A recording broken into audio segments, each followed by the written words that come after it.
அதிகாரிகளை மாற்றலாம், வாக்காளர்களை மாற்ற முடியுமா என்று வீரமணி கேள்வி எழுப்பியுள்ளார்.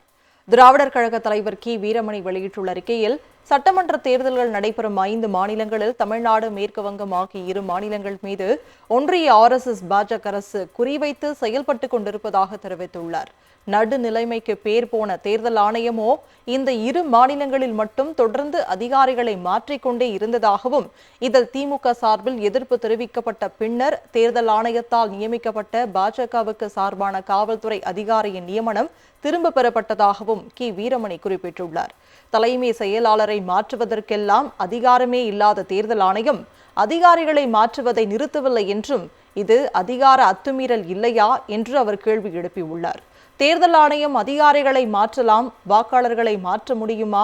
குஜராத்திலிருந்தும் பீகாரிலிருந்தும் வாக்காளர்களை கொண்டு வந்து இறக்குவார்களா என்றும், அதிகார வரம்புகளை மீறுவோர் யார், அரசு இயந்திரத்தை இன்னலுக்கு உள்ளாக்குவோர் யார் என்பதையெல்லாம் தமிழ்நாட்டு மக்கள் பார்த்து கொண்டுத்தான் இருக்கிறார்கள் என்றும் வீரமணி தெரிவித்துள்ளார்.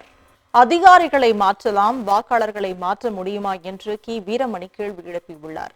திராவிடர் கழக தலைவர் வீரமணி வெளியிட்டுள்ள அறிக்கையில், சட்டமன்ற தேர்தல்கள் நடைபெறும் 5 மாநிலங்களில் தமிழ்நாடு, மேற்கு வங்கம் ஆகிய 2 மாநிலங்கள் மீது ஒன்றிய RSS பாஜக அரசு குறிவைத்து செயல்பட்டுக் கொண்டிருப்பதாக தெரிவித்துள்ளார்.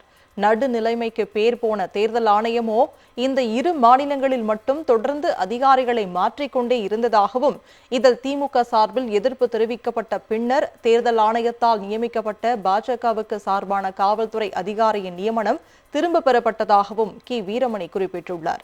தலைமை செயலாளரை மாற்றுவதற்கெல்லாம் அதிகாரமே இல்லாத தேர்தல் ஆணையம் அதிகாரிகளை மாற்றுவதை நிறுத்தவில்லை என்றும், இது அதிகார அத்துமீறல் இல்லையா என்று அவர் கேள்வி எழுப்பியுள்ளார். தேர்தல் ஆணையம் அதிகாரிகளை மாற்றலாம், வாக்காளர்களை மாற்ற முடியுமா?